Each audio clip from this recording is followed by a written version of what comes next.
Kag para sa ato nagapanguna nga balita, subong nga adlaw. Apat ka adlaw mga pugso, antes sa New Year's Eve, Department of Health Region 6 nakalisa na sang 17 tanan ka fireworks-related injuries sa Western Visayas. Boga, nagapanguna sa gihapon nga nagatuga sang kasamaran. Ireng balita ang atong gitutukan. Sa sulod sang 5 kaadlaw nga monitoring isang DOH-6 sumalin December 21 tubtob December 26 sa mga tuig, 17 na ka mga firework-related injury ang nalista sa Western Visayas.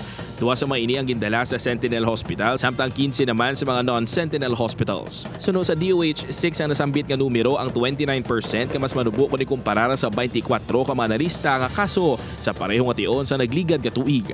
Kalabanan sa mga nalukpan ang mga kabataan nga nagaedad 1 tubtob na 10 ka tuig. Sama sa na igo o kung nasa labat lang ang mga ini sa mga nagapalupok sa ilang lugar. Gani panugyan sang DOH-6. Better, it would be best na ang mga parents nila bantayan nila ang ilang mga kabataan kung may ara ng mga nag-uuyat sa fireworks or kung may balaan sila ng mga kalapit, mga kasukat nila ng mga nagpalupok. Ensure nila ang mga kabataan nila isasulod sa balay or sa sulod sila sa safe place. Boga sa gihapon ang nagapanguna nga gintunaan sa pagkapila sa mga biktima nga may 7 ka mga kaso.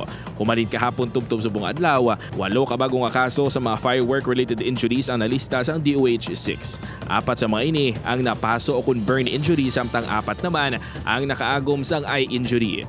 Reminder is kung wala naglupok, ensure nga hindi na pag-uyatan liwat, hindi na pag-retry nga ila palukpon at ensure nga i-dispose nila ibabad sa water, sir, just by picking it up through long forceps, long tongs, or gamit sila pang broom and dustpan, then i-submerge na sa ready nga water nga available for 15 to 20 minutes. John Sala para sa GMA Regional TV Early Edition.